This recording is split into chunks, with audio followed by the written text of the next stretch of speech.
Subscribe कीजिए education planet YouTube channel को और बेल आइकन को दबाइए लेटेस्ट एजुकेशन और टेक वीडियोस सबसे पहले देखने के लिए।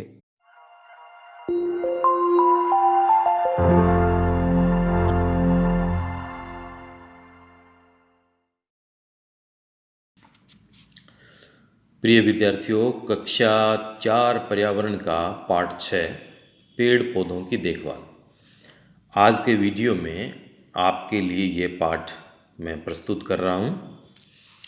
पाठ का शीर्षक है पेड़ पौधों की देखभाल। देखभाल का मतलब होता है उसकी हम सार संभाल करें, यानी हम उसकी सुरक्षा करें, उसको खाने पीने के लिए दें, उनके भोजन की व्यवस्था करें। अब पेड़ पौधों को खाने पीने के लिए देने का मतलब है कि पेड़ पौधों को पानी देना, क्योंकि और तो ये कोई भोजन करते नहीं हैं। पानी जो हम देते हैं उसी के माध्यम से, सूर्य के प्रकाश की सहायता से ही यह भोजन बनाते हैं। फिर इसमें एक शब्द है पेड़ और पौधे। तो पेड़ तो होते हैं जो बड़े होते हैं, उनको पेड़ कहते हैं, और जो छोटे होते हैं उनको कहते हैं पौधे। तो हम अपने आसपास तरह तरह के पेड़ पौधे देखते हैं। कुछ पेड़ पौधे अपने आप उग जाते हैं, कुछ को हम उगाते हैं। पेड़ बड़े होते हैं और पौधे छोटे होते हैं। अब पेड़ पौधे जहाँ से भोजन प्राप्त करते हैं, जहाँ से पानी वो प्राप्त करते हैं, वो काम होता है जड़ों का। और जो जड़ होती है वो ज़मीन के अंदर होती है। आपको जो पेड़ उगा हुआ दिखाई देता है, तो वो जो पेड़ का लंबा भाग होता है वो तो होता है तना उसका, और फिर जो उसकी पत्तियां होती है वो ऊपर टहनियों से जुड़ी हुई रहती है, और जड़ होती है ज़मीन के अंदर। वो जड़ें हमें दिखाई नहीं देती, ज़मीन के अंदर काफ़ी गहराई तक फैली होती है। उस जड़ का एक तो काम होता है कि वो पेड़ और पौधे को सीधा रखती है, वो पेड़ को उखड़ना नहीं देती, और पेड़ उखड़ता नहीं है, पौधा वहीं रहता है। और दूसरा, जड़ों के माध्यम से पौधे ज़मीन में से पानी और अन्य पोषक तत्व वो खींचते हैं, सोखते हैं, जिसके कारण से पेड़ पौधे को भोजन प्राप्त होता है। तो पेड़ पौधों का कुछ भाग जो भूमि के अंदर होता है और कुछ बाहर। तो पेड़ पौधे के भूमि के अंदर वाले भाग को कहते हैं हम जड़ कहते हैं। देखिए, तो ये जो जड़ उसका भाग होता है भूमि के अंदर रहता है, और जो जड़ों का मुख्य काम है पेड़ पौधों को भूमि पर स्थिर रखना। यदि जड़ नहीं हो तो पेड़ खड़ा ही नहीं रहेगा, तो ये उसका मुख्य काम है। भूमि से जल एवं लवण जड़ें सोखती है।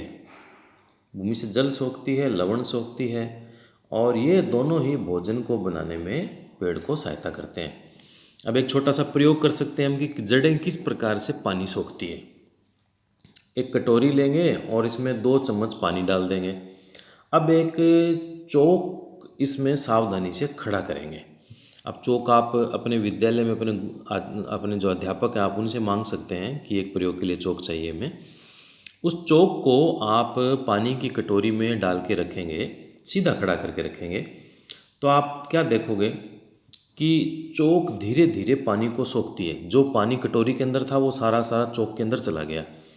अब इसी प्रकार जड़ें भी ज़मीन से पानी व पोषक तत्व खींचती है, जिनसे पौधे अपना भोजन बनाते हैं। अब ये 2 पेड़ इसमें अपने को दिखाई दे रहे हैं।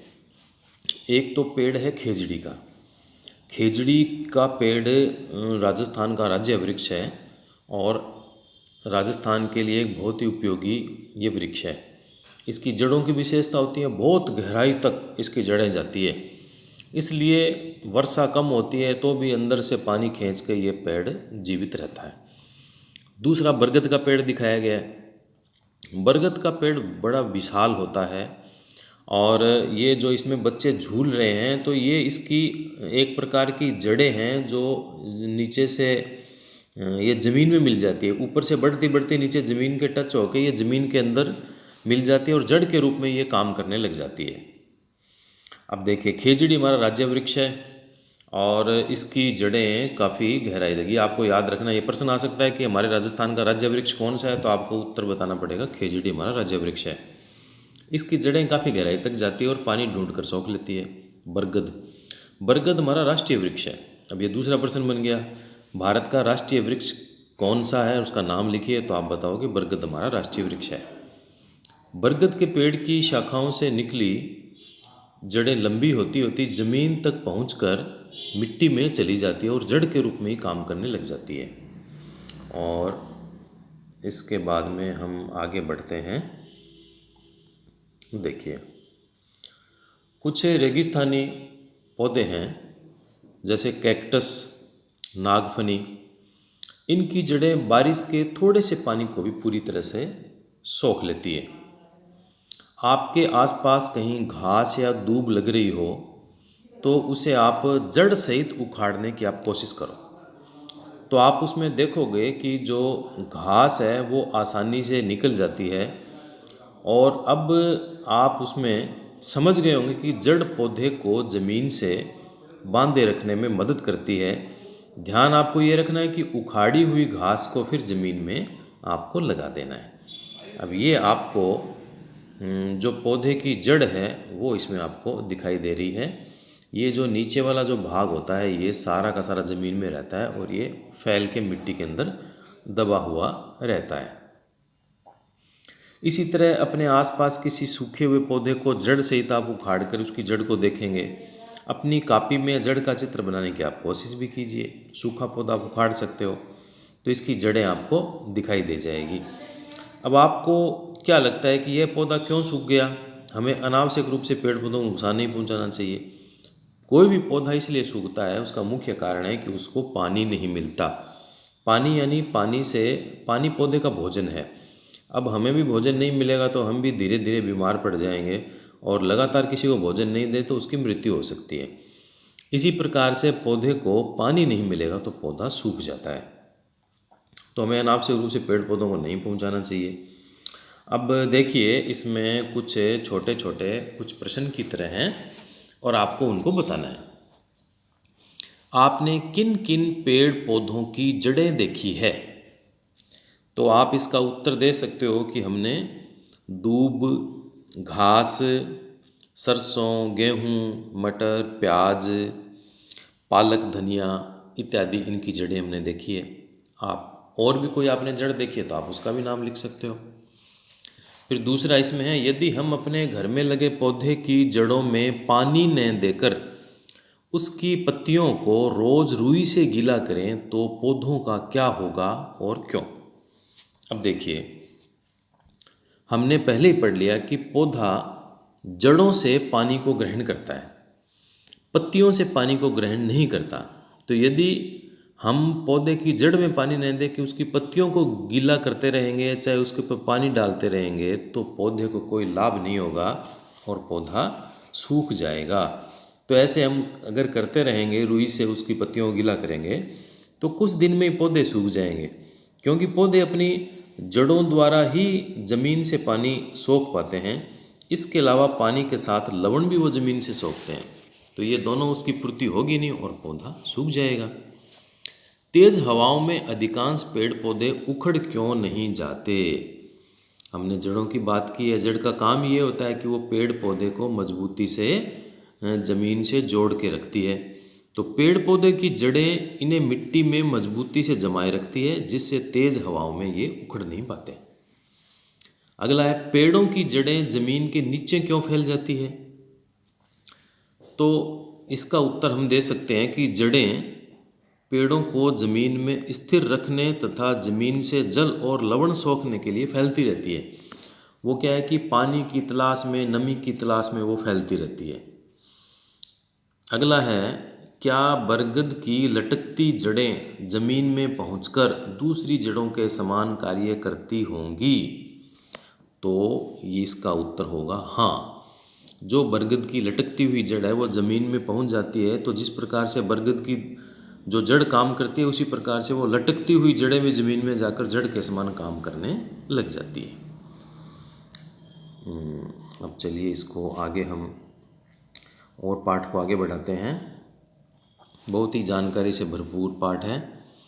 पेड़ पौधों के तने।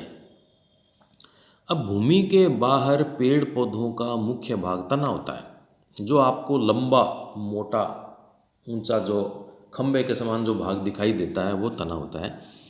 तने पर शाखाएं लगी होती है जिसको डालियां भी कहते हैं। शाखाओं पर पत्तियां लगी रहती है, फूल लगे होते हैं, फल लगते हैं, और ये सारा मिलाकर हम उसको कहते हैं पेड़। अब देखिए, आपके आसपास दिख रहे पेड़ों के तनों को देखिए। आपने भी, आपके विद्यालय में पेड़ लगे होंगे, आपके घरों में भी पेड़ लगे हो सकते हैं, गली मोहल्लों में भी पेड़ लगे हुए हैं, या जब आप यात्रा करते हो कोई बस में या रेल में, तो आपको रेल लाइन या बस के दोनों तरफ आपको बहुत सारे पेड़ आपको दिखाई देते हैं।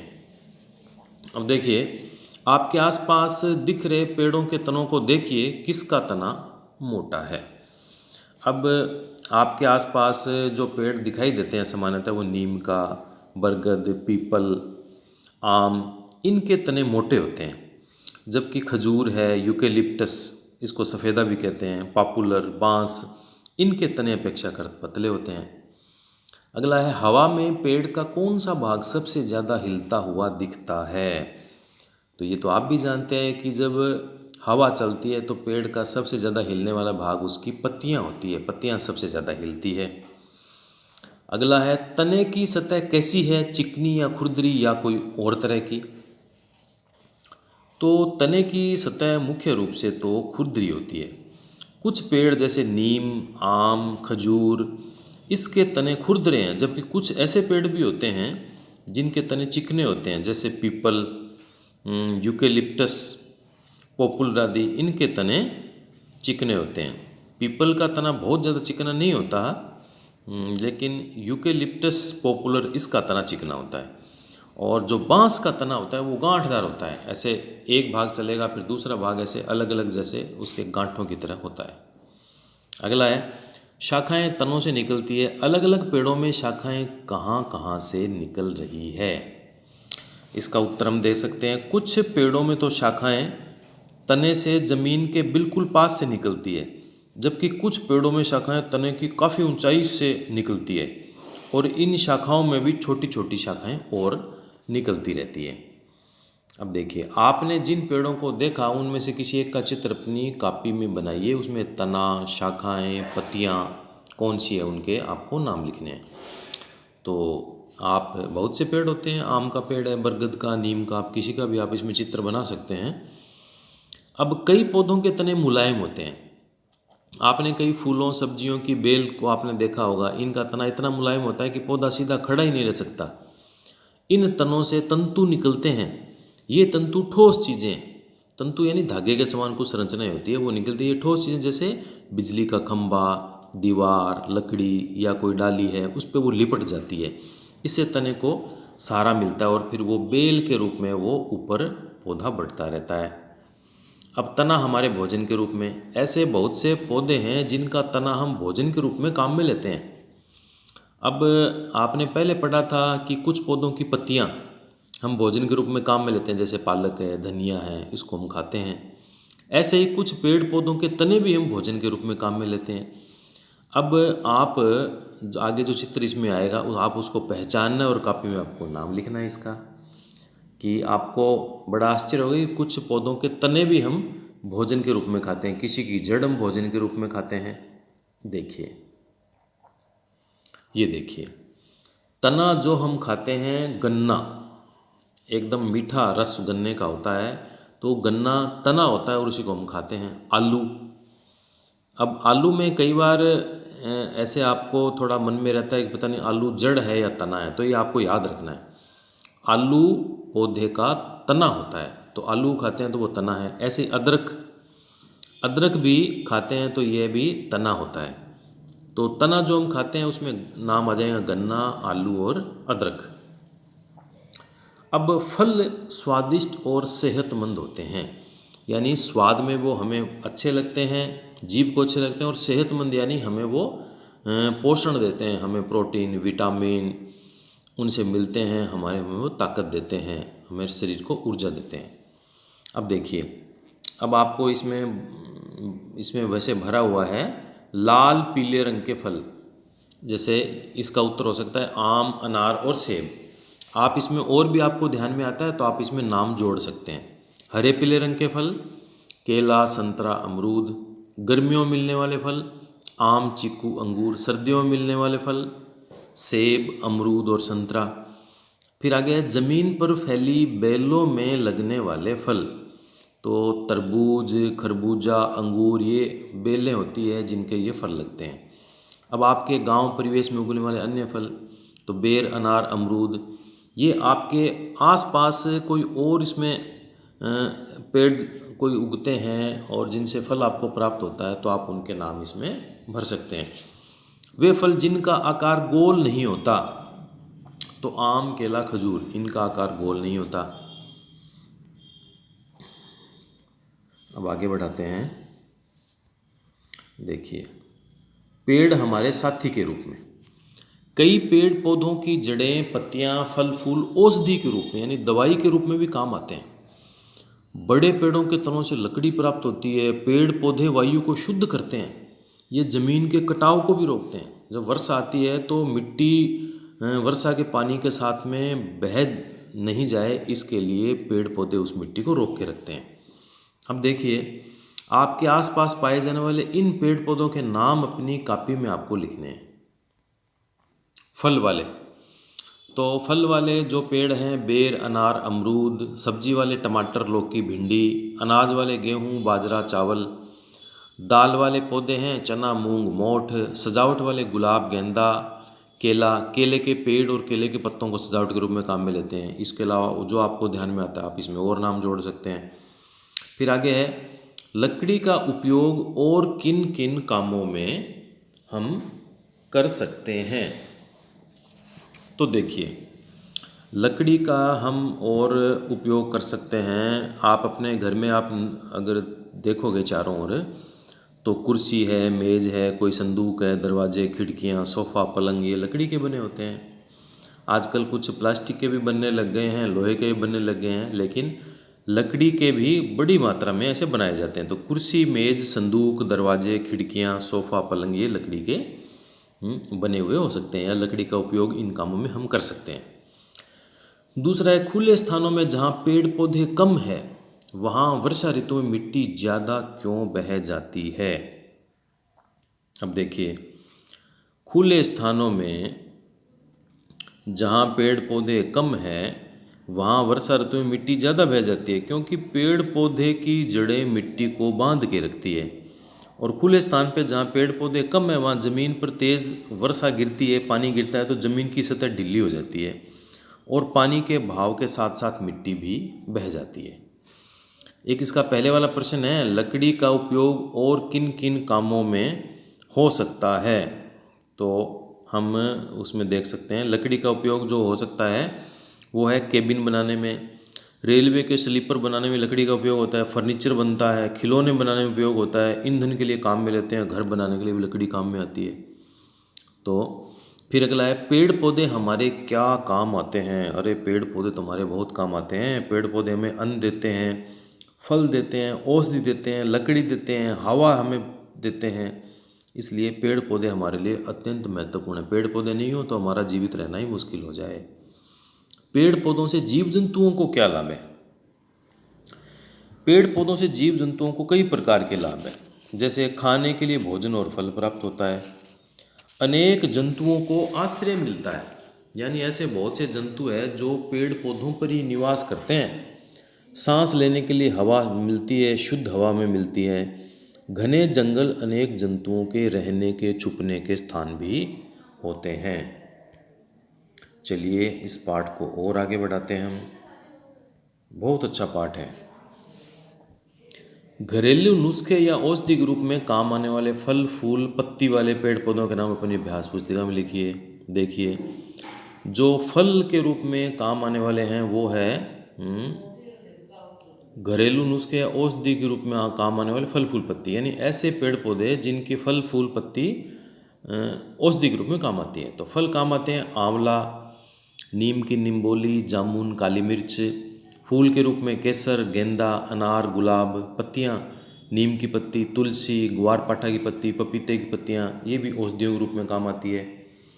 अब नीचे कुछ चित्र दिए हुए हैं, उनमें से कुछ लोगों ने पेड़ पौधों को सुरक्षित रखने के कुछ उपाय किए हैं।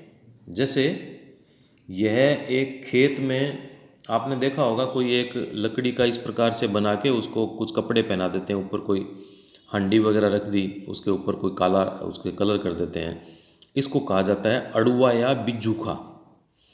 ये खेत में खड़ा अड़ुआ या बिज्जूखा, इसको ऐसे करने का फ़ायदा होता है कि जो जानवर दूर से आता है तो उसको लगता है भी कोई वहाँ पे मनुष्य खड़ा है, कोई आदमी खड़ा है, तो उसको देख के वो वापस चला जाता है, तो जानवरों से और उससे पौधों की रक्षा हो जाती है।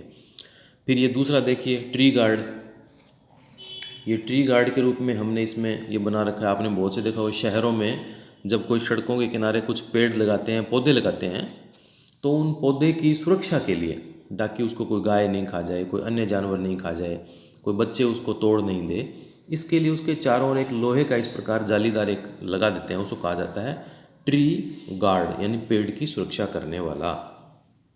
और ये आपने देखा, ये खेत में बिज्जू का या इसको अड़ुआ भी कहते हैं, ये खेतों में लगाए जाते हैं, तो इसको दूर से देखकर जानवर भाग जाते हैं कि शायद कोई किसान खड़ा है वहाँ पे। और देखिए अब जाल से ढकी हुई फसल, ये भी फसल को सुरक्षा करने का तरीका है। एक लंबे चौड़े जाल के द्वारा पूरी फसल को ही ढक दिया गया है, ये भी फसल को सुरक्षित रखने का एक तरीका हो गया है। चलिए और आगे बढ़ते हैं हम। बहुत ही अच्छा पाठ है, ये बड़ा भी ये पाठ है और आपके लिए जानकारी से भरपूर है। अब आप सोचो और बताओ कि पेड़ पौधों की सुरक्षा आवश्यक क्यों है। वैसे तो ये आपके सोचने समझने का काम है, मैं आपकी सहायता कर देता हूँ। इसका उत्तर हो सकता है पेड़ पौधे हमारे साथी हैं, इनके बिना हमारा जीवन संभव ही नहीं है। ये हमें भोजन, ईंधन, शुद्ध हवा प्रदान करते हैं, इसलिए पेड़ पौधों की सुरक्षा करना आवश्यक है।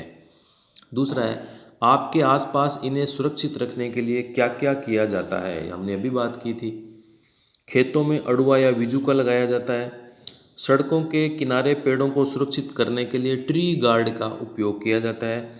और कई जगह फसलों को जाल से भी ढक दिया जाता है। बहुत से पौधों को पोली घरों में उगाया जाता है, एक प्रकार से वो प्लास्टिक का एक बड़ा कमरा होता है, उसमें उगाया जाता है। और कई जगह जैसे ट्री गार्ड कहीं तो धातु के बनाते हैं, कई बार उसको ईंटों से भी चारों ओर उसके घेरा बना के ट्री गार्ड के रूप में उसकी सुरक्षा कर लेते हैं। अब आगे पेड़ पौधों की देखभाल। एक दिन सीमा और रणजीत के स्कूल में पौधे लगाने का काम हो रहा था। पास ही नर्सरी से माली काका को पेड़ पौधों की जानकारी देने के लिए आमंत्रित किया गया। अब एक शब्द है नर्सरी। नर्सरी एक ऐसी जगह होती है जहाँ पेड़ पौधों, छोटे छोटे पेड़ पौधों को तैयार किया जाता है और फिर वहाँ से लोग उन पौधों को घर पे ले जाते हैं, लगाते हैं, और कई तो ऐसे होते हैं बाद में उसको पूरा पेड़ के रूप में ही बना लेते हैं। तो नर्सरी पेड़ पौधों का एक प्रकार से वो जगह होगी जहाँ छोटे छोटे पेड़ पौधों को तैयार किया जाता है, और वहाँ से आप पेड़, किसी प्रकार का पौधा है, कोई फूल वाला है, फल वाला है, सब्जी वाला है, वहाँ से आप खरीद सकते हो, ले सकते हो। तो सीमा और रणजीत के स्कूल में पौधे लगाने का काम हो रहा था और नर्सरी से माली काका को पेड़ पौधों की जानकारी के लिए आमंत्रित किया गया। माली काका ने उन्हें पौधों की देखभाल के लिए जो बातें बताई, ये बातें मनोहर ने अपनी डायरी में नोट कर ली। अब हम मनोहर की डायरी हम पढ़ लेते हैं, हमें पता लग जाएगा क्या क्या उसने बताया था। अब ये देखिए, ये माली काका यहाँ पे खड़े हैं और ये बच्चे पेड़ पौधों में पानी दे रहे हैं, पौधों में पानी दे रहे हैं। देखिए अब मनोहर की डायरी हम पढ़ते हैं। अब डायरी में मनोहर ने क्या लिखा है, हमें पौधों को समय समय पर खाद व पानी देना चाहिए, लेकिन अधिक पानी भी नहीं देना चाहिए, क्योंकि नहीं तो पौधे गल जाएंगे। अब आप कोई भोजन आवश्यकता से ज़्यादा कराएंगे तो क्या होगा, आपको उल्टी आ जाएगी, बीमार हो जाओगे। इसलिए पौधों को भी जितनी आवश्यकता होती है उतना ही पानी देना चाहिए, अधिक पानी नहीं देना चाहिए, खाद भी साथ में देनी चाहिए। समय समय पर कटाई छंटाई करनी चाहिए, बेकार के पौधों को हटा देना चाहिए। यानी कोई ऐसी उसकी डाली है जो अनावश्यक रूप से ज़्यादा फैल रही है, आप उसको काट दीजिए।